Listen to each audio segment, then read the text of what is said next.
이 시간 기도로 예배 시작하겠습니다. 같이 기도하실게요.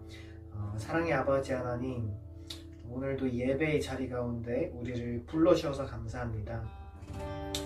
우리가 비록 지금 또 온라인 상으로 예배를 드리지만 정말로 우리가 영광 또 진리 안에서 예배하는 그 한 사람을 주님께서 기다리고 계심을 믿습니다. 그 한 사람이 제가 될 수 있도록, 우리가 될 수 있도록 도와주세요. 감사드리옵고 예수님의 이름으로 기도드립니다. 아멘. 이렇게 찬양하실게요.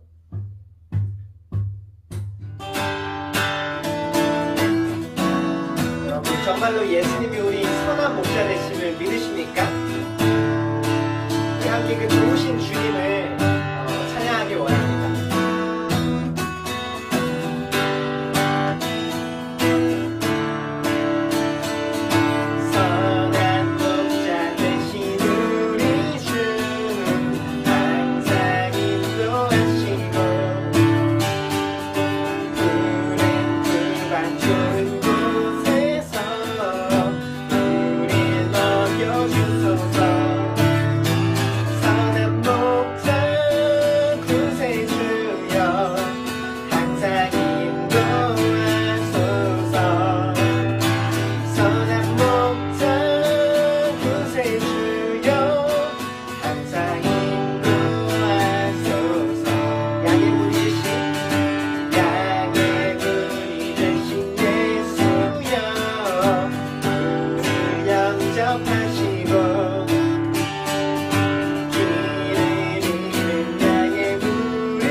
차가운 바람이 불 때 우리가 돌아가 하나님의 나라 꿈꾸며 노래하네. 마음을 병들고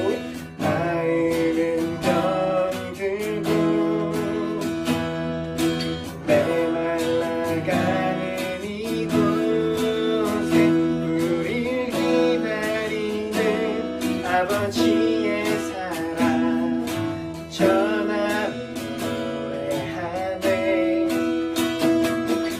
하늘은 어둡고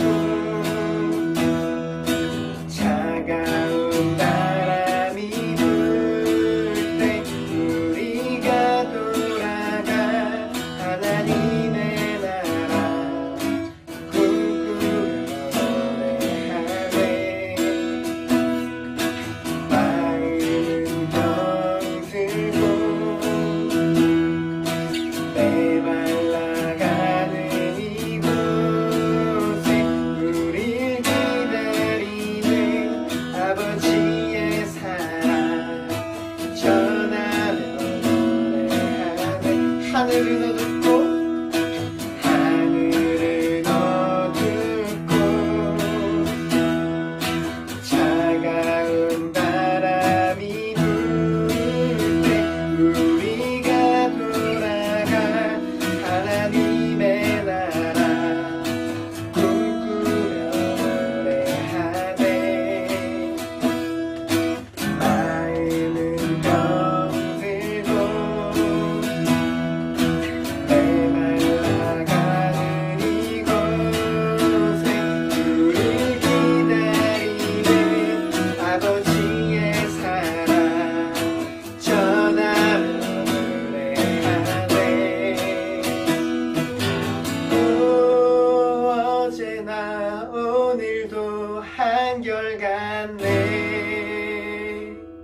아버지 사랑 지금도 찾으시네. 방황하는 우리를 안아주시네.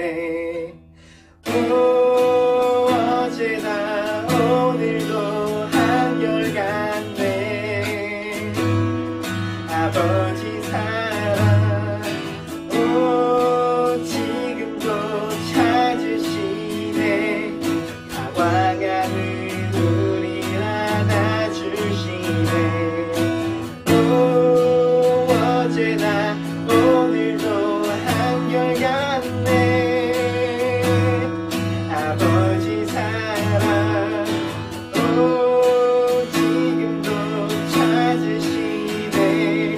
방황하는 우리를 어제나 오늘도 한결같네. 아버지 사랑 지금도 찾으시네. 방황하는 우리를 안아주시네. 오라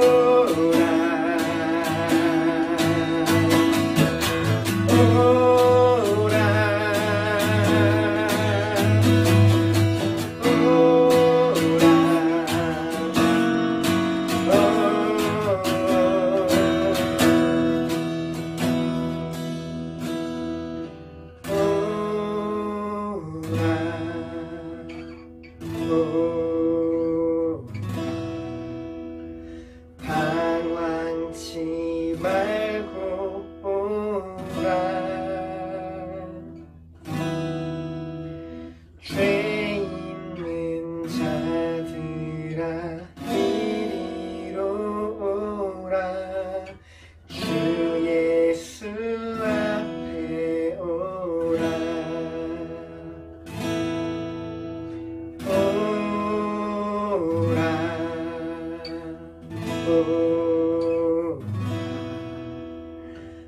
방황치 말고 오라.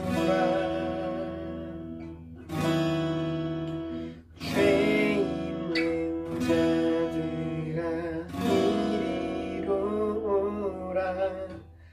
주 예수 앞에 오라. 이 시간 우리 함께 잠깐 기도하시면서 예배를 위해서 함께 기도하시면서 나아가셨으면 좋겠는데요. 우리가 어디에 있든지, 우리가 어디서 방황하고 있든지 선한 목자 되신 주님은 우리를 찾으시고 기다리시고, 여러분들은 우리는 지금 어느 위치에 있습니까? 우리가 어떤 곳에 있든지 간에 우리 기다리시는 그 주님을 기억하고 이 시간 우리를 오라 하시는 주님께 우리가 갈 수 있는 그런 예배의 시간 되기를 소망합니다. 이 시간 예배를 위해서 함께 같이 기도하시고 함께 같이 기도하시겠습니다. 기도드립니다. 하나님 아버지 감사합니다. 아버지, 오늘도 우리를 예배의 자리 가운데로 부르시는 주님, 죄 많은 우리를 오라 하시는 주님, 씻어주시는 주님, 방황하는 우리를 안아주시는 주님, 그 주님께로 우리가 나아갑니다. 이 시간 그 주님께 나아가는 시간 되게 해주시옵시고, 변치 않으시는 주님의 사랑을 경험하는 예배의 시간 되게 아버지 함께 해주시고 이끌어주세요. 주님 감사합니다. 주님 도와주시옵소서.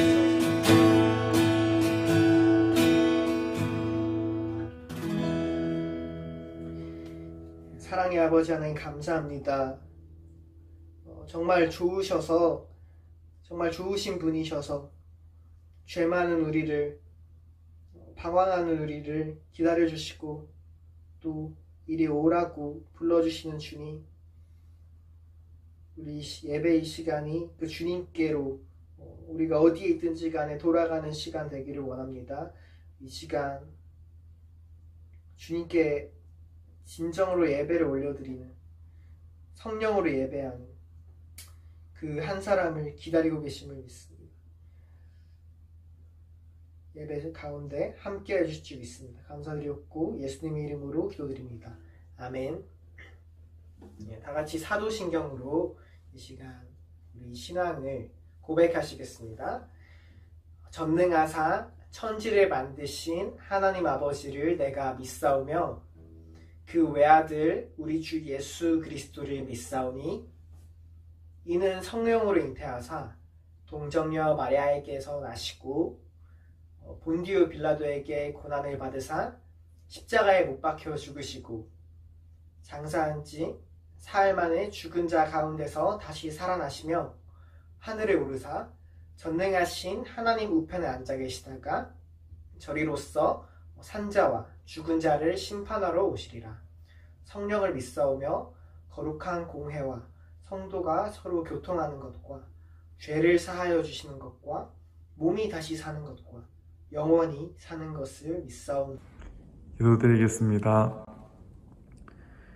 우리가 하나님과 사귀고 있다고 말하면서 그대로 어둠 속에서 살아가면 우리는 거짓말을 하는 것이요 진리를 행하지 않는 것입니다.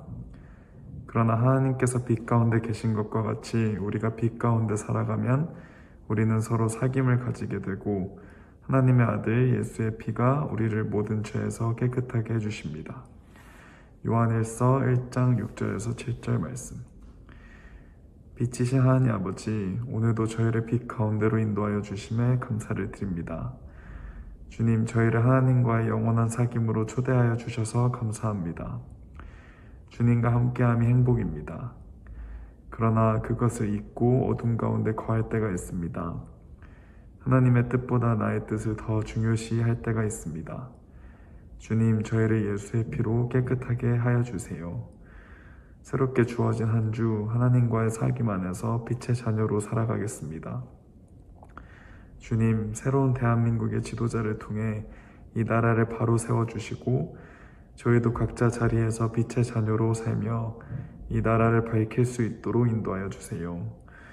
오늘도 빛의 말씀을 전해주시는 백정선 목사님께 성령 충만함을 주시고 말씀이 저희의 어두움을 물리칠 수 있도록 해주세요. 빛 되시는 우리 주 예수님의 이름으로 기도드립니다. 아멘. 이단 척결에 평생을 못 바친 곳 탕명환 소장이 순교한 지 25년이 됐습니다. 유족들과 국내 이단 전문가 등 200여 명이 모여 추모 예식을 거행했는데요. 그 현장을 변현준 기자가 전합니다. 최근 개봉한 영화 사바하는 신흥 종교 비리를 찾아내는데 일생을 헌신한 탕명환 소장의 이야기를 모티브로 제작됐습니다. 타락한 신흥 종교들의 반사회적 범죄 행위와 이단성을 사회에 고발하고 그 대책을 세우는 일에 모든 삶을 바친 고 탕명환 소장. 수많은 테러에도 이단 척결을 멈추지 않다가 끝내 신흥 종교단체 신자의 피습으로 순교한 탁 소장의 삶을 회고하고 그의 정신을 본받고자 추모의식이 거행됐습니다. 진용식 한국기독교이단 상담소협회 소장은 추모사를 통해 과거 안식교에서 개신교로 개종했을 때의 경험을 밝히며 탁 소장은 이단 이탈자들에게도 큰 도움을 주셨던 분이라고 말했습니다. 이단을 막고 대처하는 일도 하셨지만 이단에서 나오는 사람들을 잘 도와주시고 또 보호해 주시고 그래서 오늘 벌써 돌아가신 지 25주년인데 이렇게 이단 전문가가 됐습니다. 심영식 전 현대종교 이사장은 탁 소장이 교계의 무관심으로 이단 세력과 홀로 싸워오셨다며 교계에서 이단 문제 해결에 대해 관심을 가지고 앞장서야 한다고 말했습니다. 가난하지요. 돈이 없죠. 도와주는 사람이 없죠.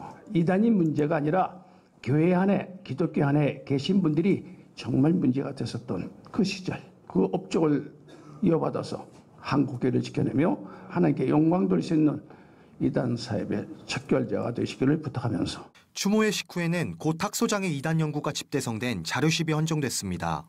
탁 소장의 장남 탁지일 현대종교 이사장은 선신의 유운을 이어가기 위해 자료집을 발간했다고 밝혔습니다. 목회자, 연구자 또 필요한 분을 위해서 이제는 아무런 대가 없이 여러분에게 제공하려고 합니다. 저희 삼형제가 선친을 위해 또 한국교회와 또 부족하지만 하나님을 위해 저희의 일을 감당한 것이라고 생각을 합니다. 추모회식 참석자들은 탕명환 소장의 삶을 되돌아보고 이단 사이비 세력으로부터 한국교회를 지켜내야 할 때라고 입을 모았습니다. C채널 뉴스 변현준입니다. 네, 이번 주부터는 우리가 요한 1서를 2주간 걸쳐서 나누고자 합니다. 그리고 이어서 요한계시록을 나누고자 합니다. 먼저 오늘 요한 1서 첫 번째 시간으로서 하나님의 빛의 거함이라는 제목으로 말씀을 나누고자 합니다. 먼저 오늘 본문 말씀은 요한 1서 1장 5절에서 7절 말씀입니다. 우리 같이 자막을 보고 함께 읽도록 하겠습니다. 5절 우리가 그에게서 듣고 너희에게 전하는 소식은 이것이니 곧 하나님은 빛이시라. 그에게는 어둠이 조금도 없으시다는 것이니라. 6절 만일 우리가 하나님과 사귐이 있다 하고 어둠에 행하면 거짓말을 하고 진리를 행하지 아니함이거니와. 7절 그가 빛 가운데 계신 것 같이 우리도 빛 가운데 행하면 우리가 서로 사귐이 있고 그 아들 예수의 피가 우리의 모든 죄에서 깨끗하게 하실 것이요. 자, 요한 1서는 우리에게 무슨 말씀을 주고자 하는가? 사도 요한은 진짜 그리스도인과 가짜 그리스도인을 구별하는 기준을 우리에게 말씀하고 있는 거예요. 자, 세상에는 진짜와 가짜가 섞여 있죠. 값비싼 것일수록 가짜가 많습니다. 우리 명품에도 보면 짝퉁이 있어서 속여서 비싸게 파는 것처럼 교회 안에서도 진짜와 가짜가 섞여 있다. 그럼 그걸 어떻게 진짜와 가짜를 구별할 수 있는가? 사도 요한은 이 편지 요한 1서의 이 편지를 수신했던 그 교회 안에 1단의 이 신자들이 분리돼서 나갔어요. 이들은 참된 신자들이 아니었던 것이에요. 본래 참 신자였다가 타락한 것이 아니라 교회는 있었지만 사실은 참 신자가 아니었던 것이에요. 그렇다면 참 신자와 거짓 신자를 어떻게 구별할 수 있을까요? 내가 참 신자인지 아닌지는 또 어떻게 알 수 있을까요? 저는 한 10여 년, 거의 한 20여 년 전에 전철을 타고 갈 때, 전철을 타고 낮에 사람도 별로 없는데 외곽적으로 전철을 타고 가는데 거기 어떤 사람이 기타를 치면서 찬송을 부르는 거야, 복음성가를. 그러면서 그런 조그만 전도지를 하나 주고 또 테이프를 이렇게 얼마에 파는 거예요. 어떤 사람 CCM 찬양을 하니까 테이프도 사고, 근데 저는 사지는 않고 있었는데 그 조그만 이제 복음 전도지를 줬어요. 그래서 제가 전체를 앉아서 가면서 이렇게 이제 보니까 무슨 간증들이 쭉 있는데 계속 나는 병에 걸렸다가 낫고 이렇게 쭉 하는데 마지막에 가면 그분을 만나서 내가 이렇게 낫다. 또 나는 어느 또 큰 대형교회 신자였는데 또 여기 와서 뭐가 낫고 뭐가 잘 되고 하는데 마지막에 그분을 만나서 또 그분이라는 게 예수님이 아니고 뭔가 이상하단 말이에요. 예수님이라고 분명히 얘기를 하지 않고 이상하게 얘기를 해요, 마무리가. 그래서 제가 집에 와서 뒤에서 내가 얘기할 탕명환 소장님, 이 이단 종교를 연구하다가 순교하신 탕명환 소장님의 기독교 이단 연구 시리즈를 제가 이렇게 쭉 찾아봤더니 그게 땡땡땡 복음선교원이라는 그런 거기 쪽복음 밑에 그렇게 써 있는데 주소가 원주로 돼 있어요. 강원도 원주. 그래서 제가 딱 찾아보니까 이게 이단교회인 거예요. 그러니까 백주 대낮에 지하철에서 찬송을 부르며 전도지를 나눠주고 또 이렇게 테이프를 파니까 당연히 저 교회에서 나온 사람들일 것이다 생각했는데 그게 이단이었다는 것이에요. 그러면 이제 우리는 그 이단이 무슨 상관이냐 라고 얘기할 수 있을 사람도 있겠지만 그런 결론적으로 우리가 이단은 결론이 사람들을 자기한테 끌어들여서 여러 가지 자기들의 이익을 취하고 우리를 지옥으로 가게 하는 것이죠. 그러니까 우리가 모든 거기에 꼬인 사람들이 직장이나 가정을 다 버리고 거기 가서 이제 집단생활 하면서 완전히 세상과 분리되는 거 아닙니까? 교회에서는 그렇게 가르친 적이 없죠. 이단은 자기의 유익을 위해서 사람들 그렇게 세뇌시키고 자기네 필요에 따라서 이용하는 것이죠. 자, 오늘 그럼 우리가 그것들을 어떻게 알 것인가? 오늘 요한 1서 사도 요한의 말씀을 통해서 한번 우리가 나눠보도록 하겠습니다. 자, 첫 번째 서원은 말이에요. 1장 1절에서 4절에서는 요한은 자신이 직접 보고 들은 것을 성도들에게 전함으로써 그들이 자기와 같이 예수 그리스도의 교제를 가지도록 이 편지를 쓰는 것이라고 서원에서 밝히고 있어요. 자, 1장 1절 읽겠습니다. 태초부터 있는 생명의 말씀에 관하여는 우리가 들은 바요 눈으로 본 바요 자세히 보고 우리의 손으로 만진 바라. 자, 이 사도 요한은 이런 서론적 구절 가운데서 그의 첫 번째 화살을 그가 염려하던 이단에게 이제 겨누고 있어요. 이 적 그리스도들, 우리가 이제 뒤에서 적 그리스도가 무엇인지 제가 설명을 할 겁니다. 이 예수를 대적하는, 예수 그리스도를 대적하는 이 세력들은 복음 시대에 처음 시작된 있던 것들이 아닌 새로운 사상들을 끌어들였다. 뿐만 아니라 그리스도인이 인간으로 이 땅에 오셔서 우리를 구원하게 오셨다는, 인간을 오셨다는 것 자체를 부인한단 말이죠. 그래서 그들의 부인은 이런 증인들, 예수 그리스도와 함께 사역했던 사도들이나 예수님의 부활이나 이런 것들을 본 사람들에 의해서 반박될 수 있는데 증인들의 증언은 실적인 들음과 봄과 만짐에 근거를 둔 것이었다라는 거예요. 자, 2절, 이 생명이 나타나신 바 된지라. 이 영원한 생명을 우리가 보았고 증언하여 너에게 전하노니 이는 아버지와 함께 계시다가 우리에게 나타나신 바 된 이시니라. 자, 이게 사도들이 선포했던 그 생명은 철저하게 인격적이라는 거죠. 그 생명은 아버지와 함께 계시다가 우리에게 나타나신 바 된 바로 그 영원한 생명이다. 3절, 4절 읽겠습니다. 3절, 우리가 보고 들은 바를 너에게도 전함은 너희로 우리와 사귐 있게 하려 함이니 우리의 사귐은 아버지와 그의 아들 예수 그리스도와 더불어 누림이라. 4절, 우리가 이것을 쓰면 우리의 기쁨이 충만하게 하려 함이라. 자, 이게 이러한 중요한 사실들에 관해서 써 내려가는 가운데 요한이 염두에 두고 있는 건 뭐냐면 너희들, 이게 독자들이 우리들 이 사도와 사귐 있게 하렵니다. 그래서 이 사도들은 자기 백성을 향한 그리스도의 마음을 나누어 갖고 있었기 때문이라는 것이에요. 자, 1장 5절로 7절을 우리가 읽어보겠습니다. 5절, 우리가 그에게서 듣고 너에게 전하는 소식은 이것이니 곧 하나님은 빛이시라. 그에게는 어둠이 조금도 없으시다는 것이다.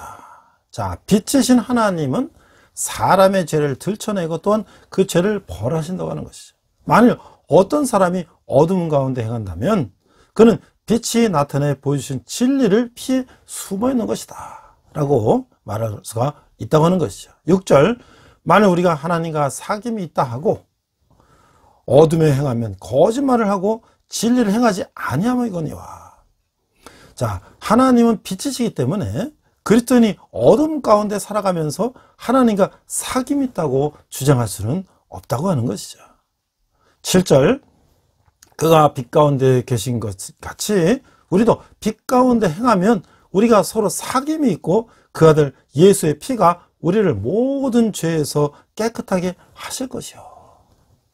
자, 이 요한의 논점은 만일 그리스도인들이 하나님이 계시는 빛 가운데 살아간다면 거기는 하나님 자신과 그리스도인들 사이에 서로 사귐이 있다는 데 있다고 하는 것이에요. 또한 하나님이 진리의 빛에 대해 참으로 열린 자세를 갖고 있는 한 그리스도인들의 실수는 그리스도가 흘린 피에 의해서 깨끗하게 하시는 능력 아래 있다고 하는 것이죠.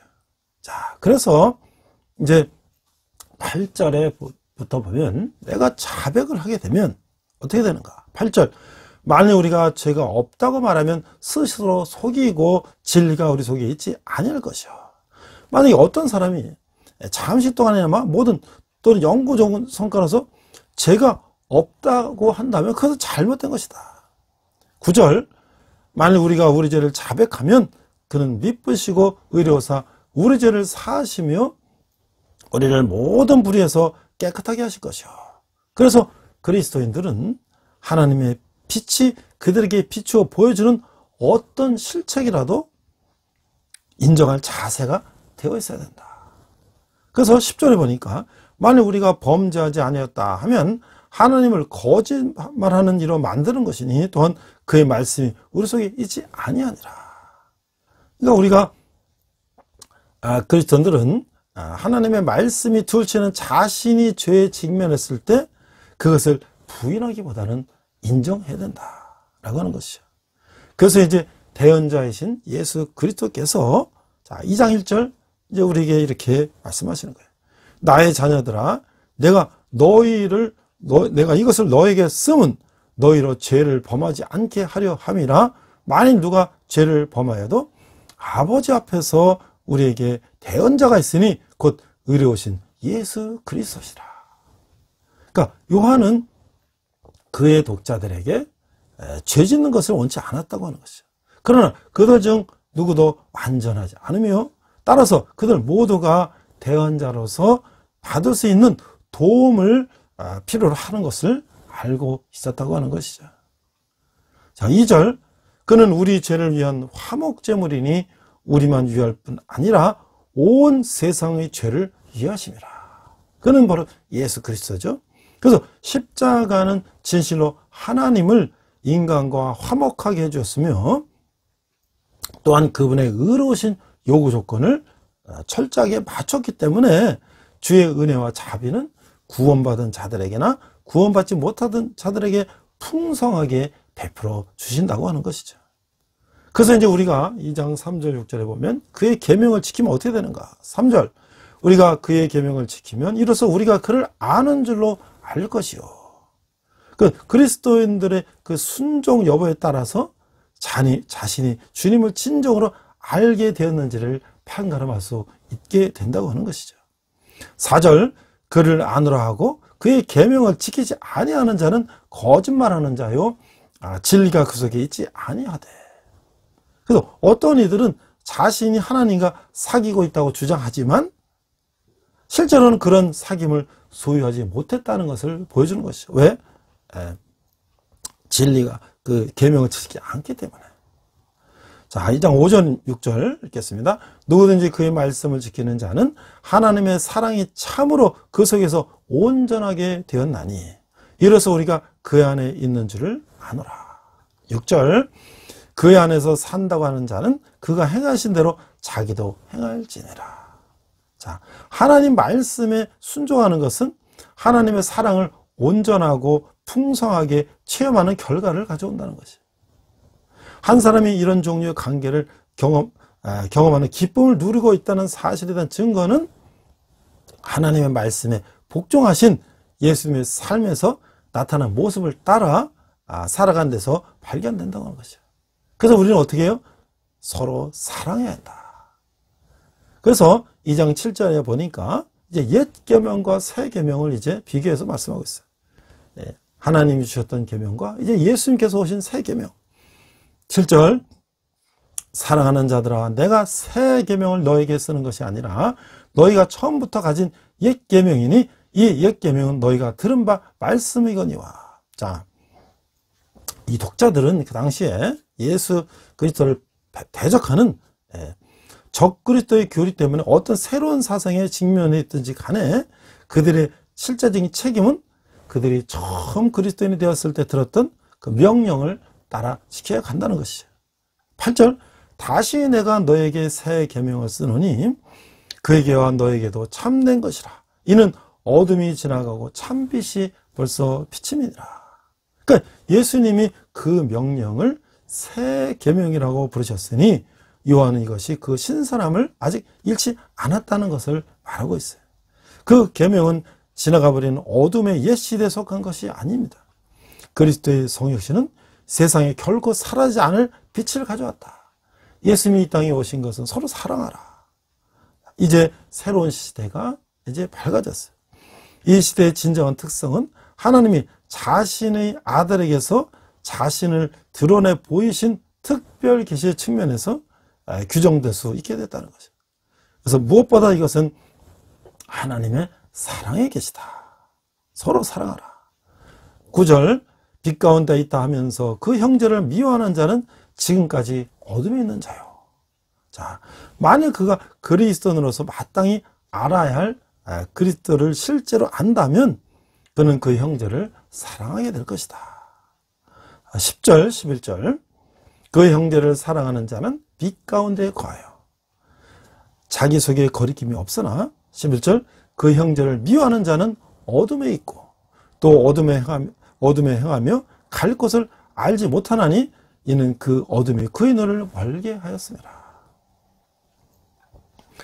2장 10절 11절을 보면 동료 그리스도인들에 대해서 증오심을 품고 있는 그리스도인은 진정한 의미에서 삶의 방향을 완전히 상실했다고 하는 것이에요. 어둠 가운데 목적 없이 방황하는 사람처럼 그는 잠재해 있는 엄청난 위험들에 직면하고 있다고 하는 것이죠. 자, 오늘날 우리가 적그리스도다. 아마 우리 초신자들이나 성경을 처음 접하는 분들은 이게 또 뭔가? 왜 이런 또 무서운 얘기를 하는가? 그러나 우리가 이 세상을 바라볼 때에 분명히 이 세상 악한 세력들이 있다는 것은 우리가 다 알고 있지 않습니까? 그래서 앞에서 제가 말씀드린 것처럼 이단들부터 시작해서 또 기독교를 박해하는 과거의 로마의 네로 황제부터 오늘날도 공산주의 이런 국가들은 또 기독교를 박해하죠. 그래서 우리가 정말 현재 존재하고 있는 이런 안티크라이스트, 기독교를 대적하는 세력들이 무엇인가에 대해서 우리는 알아야 된다고 하는 것이죠.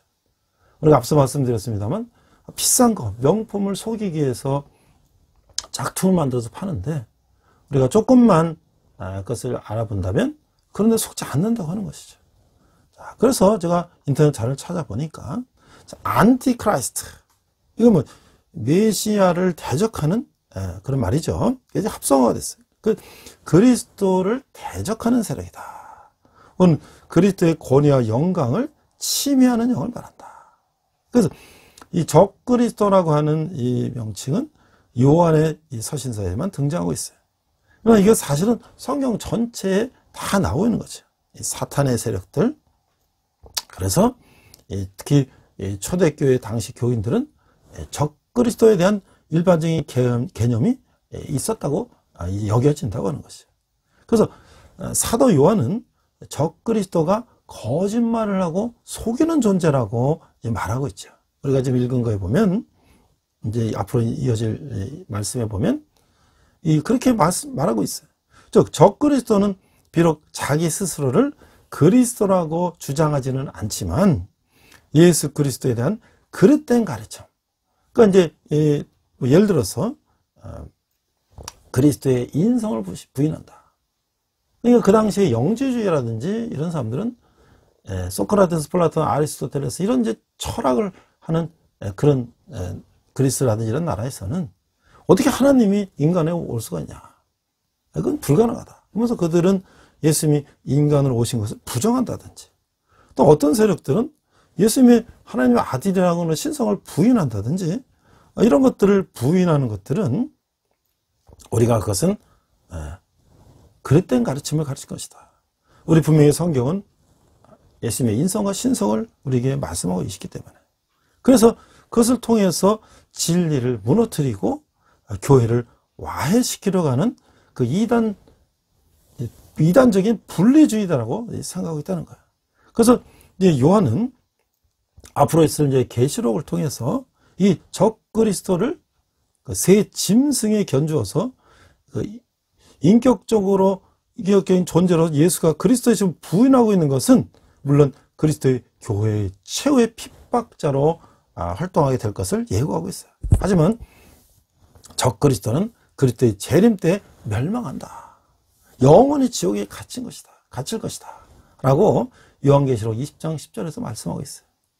그러니까 궁극적으로 예수님이 다시 오셔서 심판하실 때는 이들이 영원한 지옥에 갇혀 있겠지만, 그럼 오늘날은 이들이 활동하고 있다는 거예요.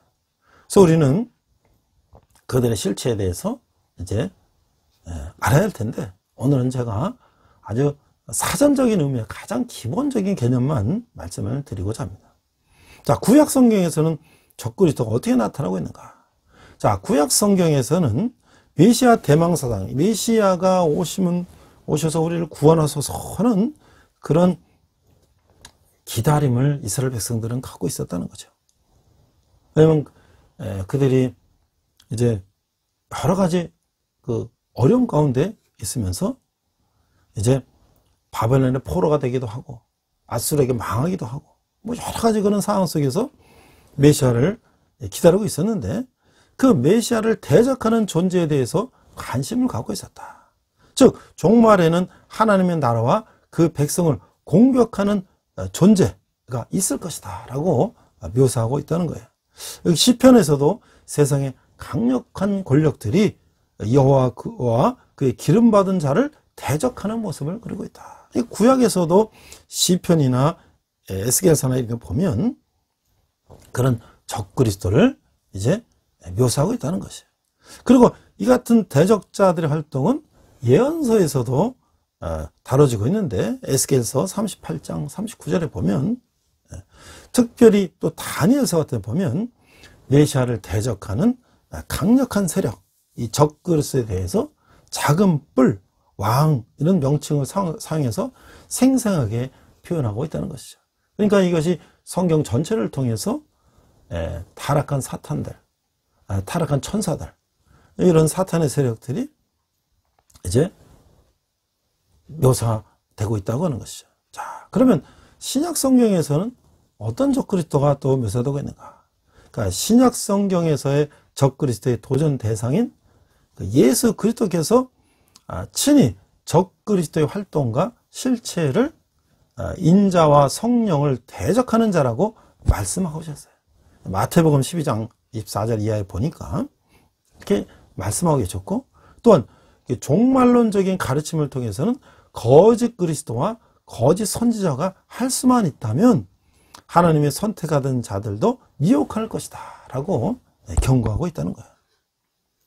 마태복음 24장 14절, 더욱이 다니엘의 환상을 인용하시며 멸망에 가증한 것에 대해서 언급하고 계시다는 거죠. 마태복음 24장 15절 말씀. 그리고 신약의 사도들도 구약의 다니엘에 제시했던 적 그리스도의 환상을 좀 더 구체화시키는 것을 보게 되는 것이죠. 자, 그래서 그 적 그리스도의 명칭과 그 행위는 무엇일까? 적 그리스도는 분명히 예고된 존재로서 사탄의 역사로 나타나고 있다는 거예요. 마지막 때에 활동하되 그리스도가 오시기까지만 활동할 것이다. 적 그리스도는 본질적으로 그리스도를 대적하며 진리를 훼손하고 세상을 미혹하고 또 성도들과 싸울 것이다. 한편 적 그리스도는 불법의 사람 곧 멸망의 아들이요, 불법한 자, 또 벨리알, 거짓말하는 자, 무조갱으로부터 올라온 짐승, 이 요한계시록 말씀입니다. 또 작은 뿔, 다니엘, 왕, 이렇게 일컬어지고 있다는 것이죠. 오늘날 우리가 적그리스도에 관한 책을 조금만 보면 이런 작은 이단 교회부터 큰 종교 집단, 어떤 대형 이런 초대 국가들까지도 그리스도를 대적하는 그런 세력들이 있다고 하는 것이죠. 오늘날 우리 이 세상을 바라보면 무고한 사람들을 죽이는 이런 전쟁을 일으키는 그런 세력들은 과연 그것들은 무엇인가? 왜 그 사람들은, 왜 그런 국가는, 왜 그런 국가 지도자는 왜 무고한 사람들을 전쟁을 일으켜서 살육하고 있는가? 이런 것들을 국제정치학적인 관점에서 바라보지만 또 영적으로 바라보면 우리 주위에는 그런 세력들이 너무나 많이 있다는 것을 우리가 조금만 생각하면 알 수가 있다고 하는 것이죠. 자, 그래서 이제 사도 요한은 우리 성도들에게 이렇게 이제 영적 상태를 이렇게 비춰서 말하고 있어요. 자, 2장 12절. 자녀들아, 내가 너에게 쓰는 것은 너희 죄가 그 이름으로 말미암아 사함을 받았으며. 13절. 아비들아, 내가 너에게 쓰는 것은 너희가 태초부터 계신 일을 알았으며, 청년들아, 내가 너에게 쓰는 것은 너희가 악한 자를 이겼음이라. 자, 이제 이 서신이 있는 독자들은 죄를 사함받고 그 후에 영원하신 분과 교제를 갖는 것이 무엇인지를 알게 되다는 것이. 그래서 이제 그리스도와 함께 하며 교제하면 그 결과 그들은 원기왕성한 청년들로서 사탄의 공격을 무찌르고 이겼다고 하는 것이에요. 그래서 우리가 이런 적그리스도의 상황들을 어떻게 우리가 그것도 이겨낼 것인가? 예수 그리스도와 사귐으로써 우리는 그것들을 이길 수가 있다고 하는 것이죠. 14절. 아이들아, 내가 너에게 쓴 것은 너희가 아버지를 알았으며, 아비들아, 내가 너에게 쓴 것은 너희가 태초부터 계신 이들을 알았으며, 청년들아, 내가 너에게 쓴 것은 너희가 강하고 하나님의 말씀이 너희 안에 거하시며 너희가 흉악한 자를 이겼습니다. 그러니까 요한은 독자들을 부르는데 여러 가지 명칭을 부르고 있어요. 이 세 가지 호칭을 반복해서 부르고 있는데 그들이 자녀들, 아비들, 또 청년들 이렇게 불리기 합당한 영적 업적들을 소유했을 뿐만 아니라 그들이 소유한 영적 업적들이 아주 풍성하다라고 하는 것을 구체적으로 이제 말하고 있는 것이죠. 자, 그래서 우리는 이 세상 유혹을 어떻게 이겨야 될까? 15절. 이 세상이나 세상에 있는 것들을 사랑하지 말라. 누구든지 세상을 사랑하면 아버지의 사랑이 그 안에 있지 아니하니. 자, 2장 15절에 보니까 하나님에 대해 적대적인 대상으로 생각하고 있는 이 세상은 그리스도인들이 지속적으로 대적해 나갈 유혹적인 영향력을 가진 존재라고 하는 것이에요.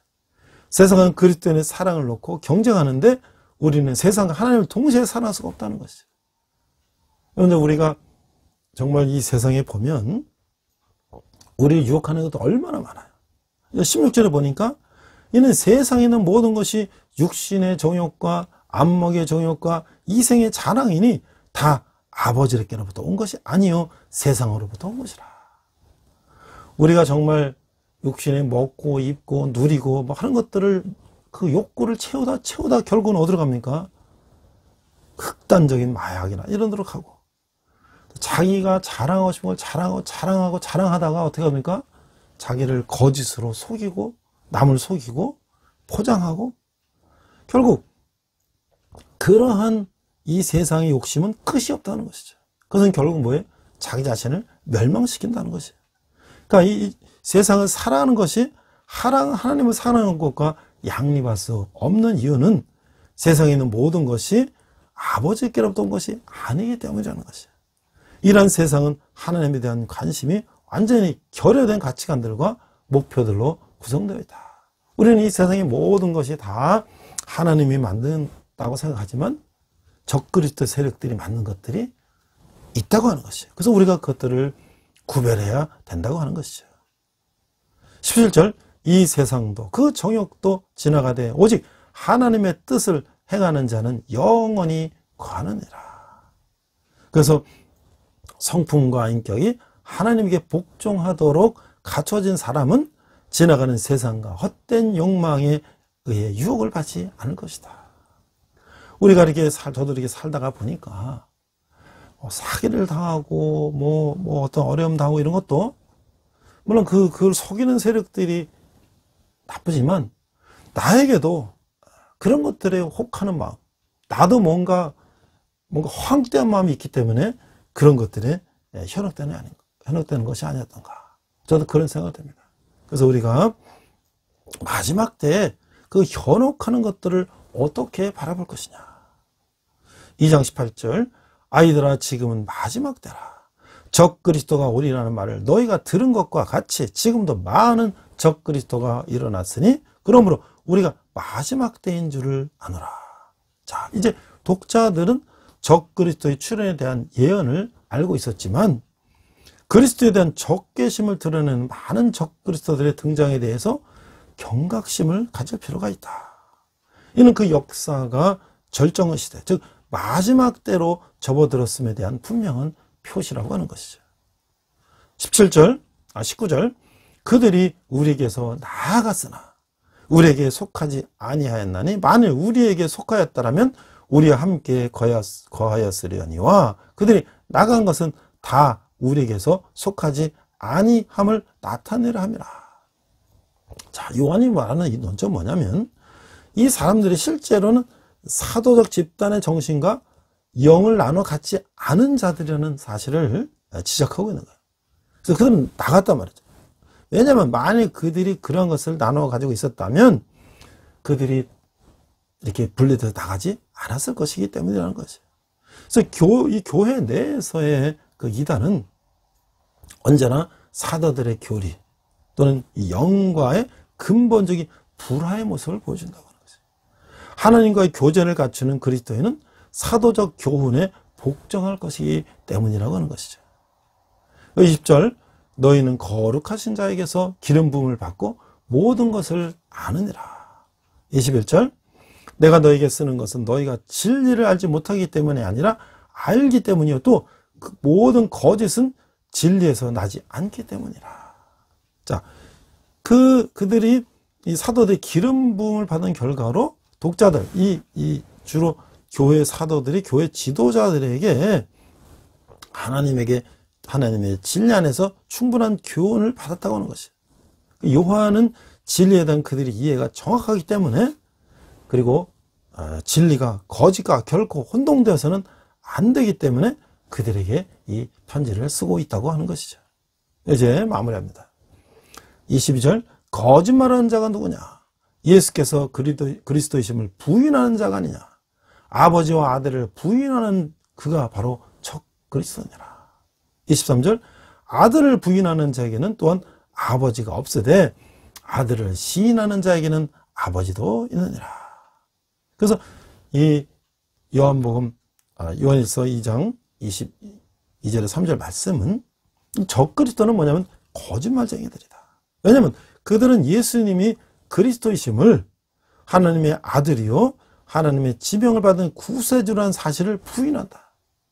그럼 누구를 믿는 거예요? 그들이 세운 또는 그들 자신을 구세주라고 얘기하는 것이죠. 이 부인은 하나님 아버지를 부인원까지를 포함하고 있다는 거예요. 아버지의 인정을 받았다는 주장은 거짓이라고 하는 것이. 성자 없이 성부를 소유할 수 있는 자는 아무도 없다고 하는 것이에요.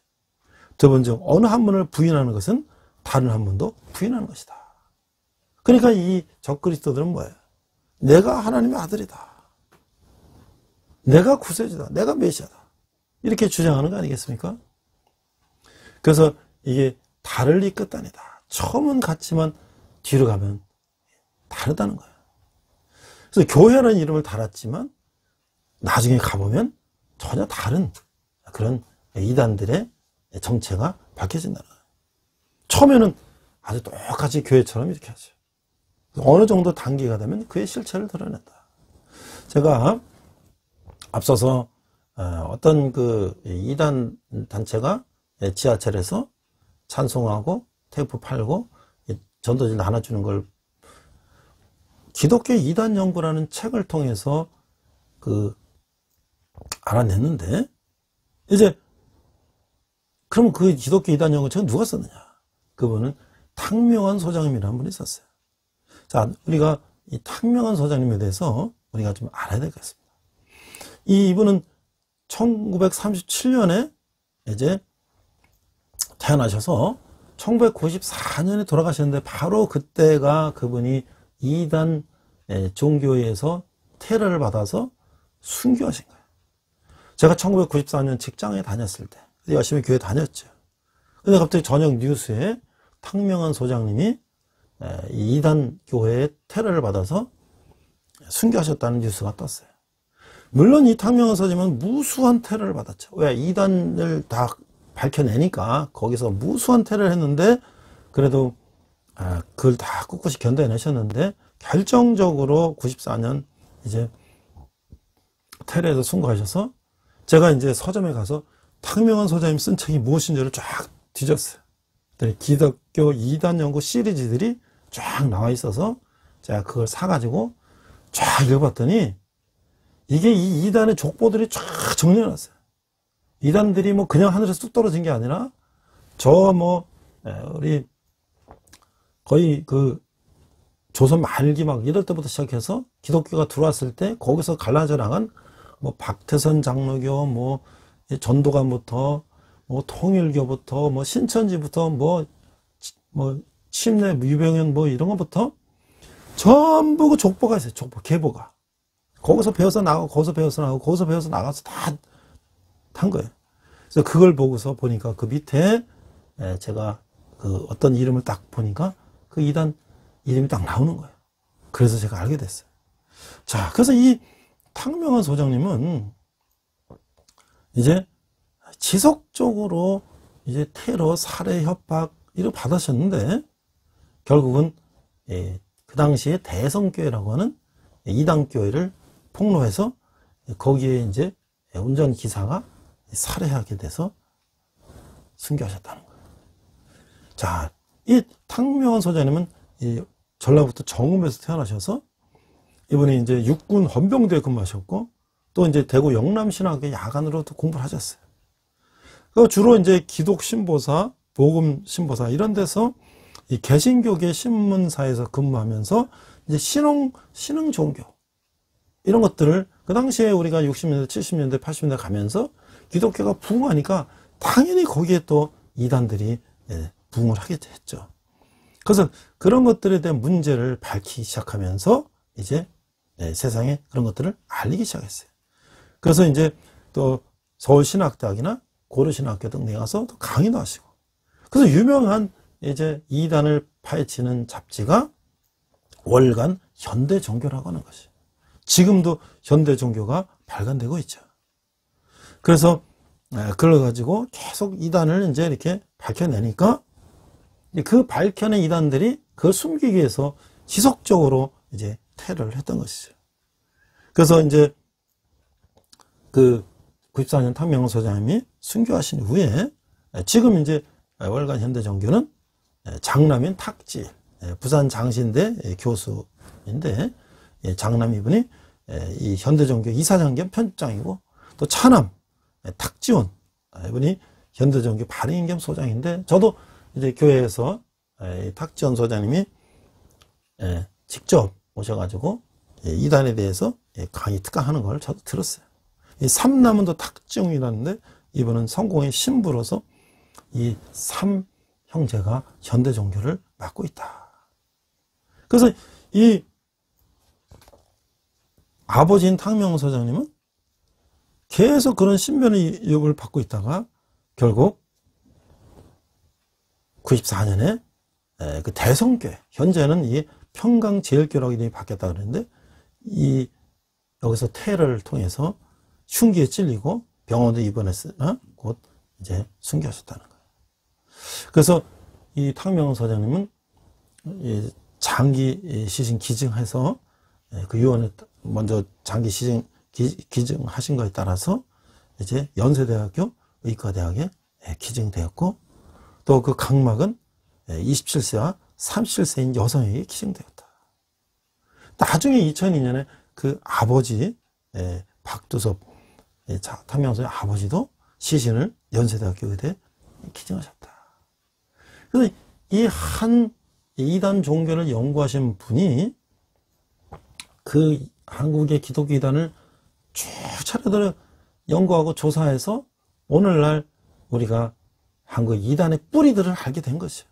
그래서 이 탕명원 소장님의 순교를 통해서 우리가 이단이 얼마나 이들이 아주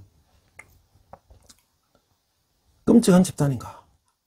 우리가 지금 우리 주위에 있는 신천지라든지 뭐 이런 뭐 하나님의 교회라든지 뭐 이런 이단들이 얼마나 그들이 포장을 하고 우리 주위에서 언제든지 허시탐탐 우리를 노리고 있는지를 우리는 깨달아야 할 것이다. 마지막으로 그래서 우리는 진짜 그리스도인과 가짜 그리스도를 어떻게 구별해야 되는가? 나 자신부터 내가 어떻게 하면 진짜 그리스도인이 될 것인가?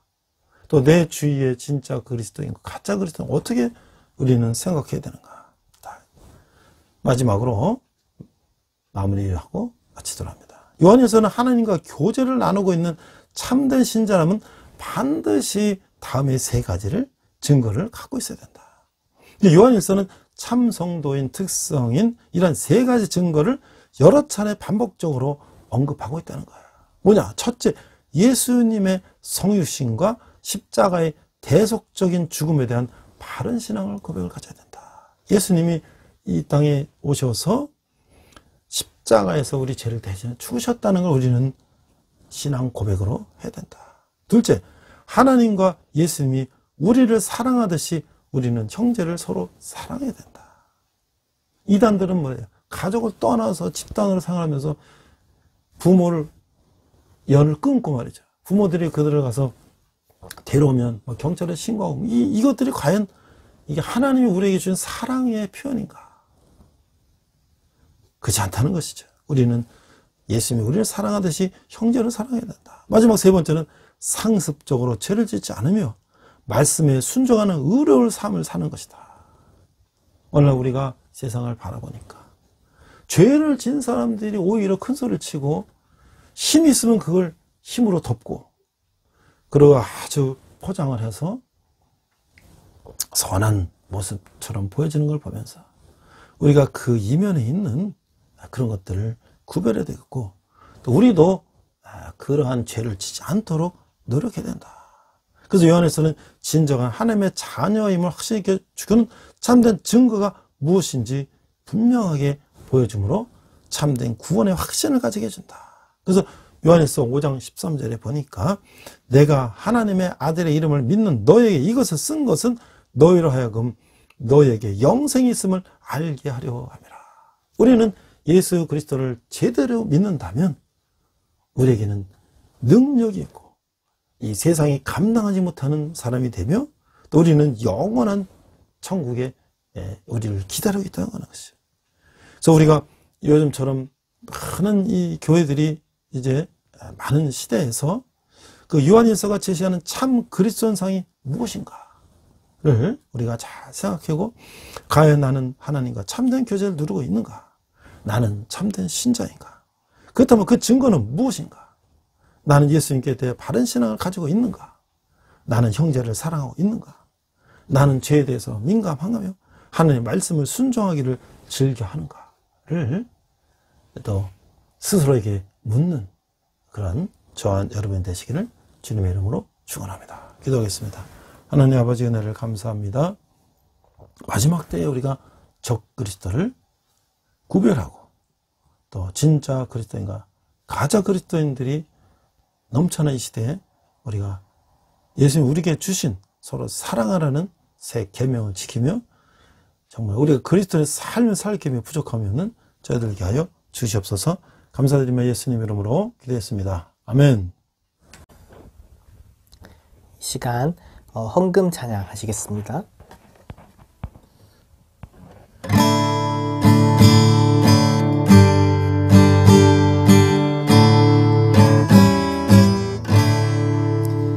내게 있는 모든 것을 아낌없이 드리네. 사랑하고 의지하며 주만 따라 살리라. 주께 드리네. 주께 드리네. 사랑하는 구주 앞에 모두 드리네. 아멘.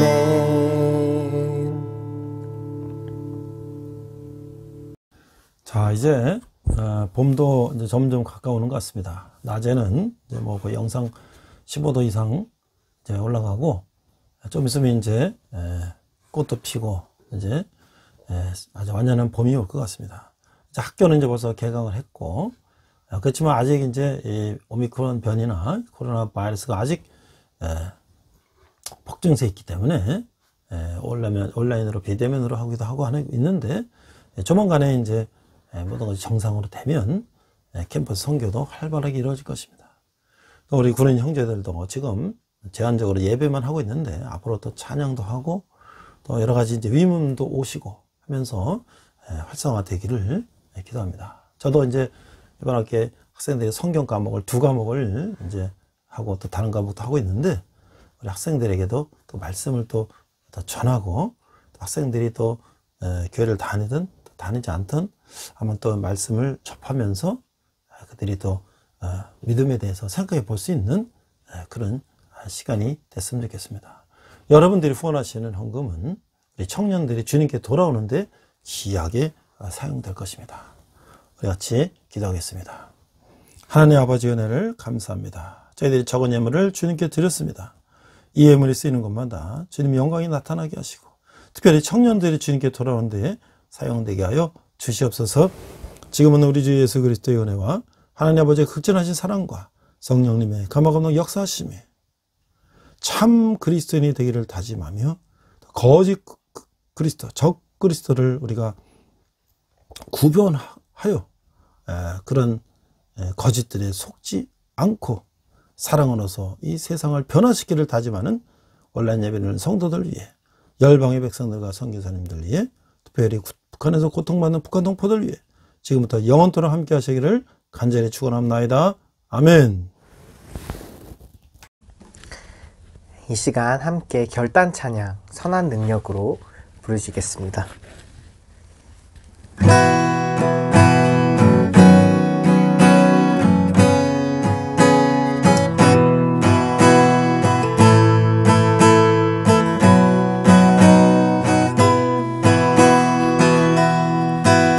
그 선한 힘에 고요히 감싸여 그 놀라운 평화를 누리며 나 그대들과 함께 걸어가네. 나 그대들과 하늘을 여네. 지나간 어물 어둠의 날들이 무겁게 내 영혼 짓눌러도 오 주여 우릴 외면치 마시고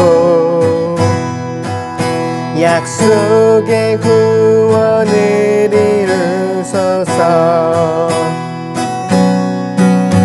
그 선한 힘이 우릴 감싸시니 믿음으로 일어나를 기대하네. 주 언제나 우리와 함께 계셔. 하루 또 하루가 늘 새로워. 주께서 밝히신 작은 촛불이 어둠을 헤치고 타오르네. 그 빛에 우리 모두 하나 되어 오늘 이에 비추게 하소서. 그 선한 힘이 우리 감싸시니 믿음으로 일어날 일 기대하네. 주 언제나 우리와 함께 계셔. 하루 또 하루가 늘 새로워. 이 고요함이 깊이 번져갈 때 저 가슴 벅찬 노래 들리네. 다시 하나가 되게 이끄소서. 당신의 빛이 빛나는 이 밤 그 선한 힘이 우릴 감싸시니 믿음으로 일어나를 기대하네. 주 언제나 우리와 함께 계셔. 하루 또 하루가 늘 새로워. 주 언제나 우리와 함께 계셔. 하루 또 하루가 늘 새로워. 주님과 동행하는 복된 한 주 되시길 축복합니다.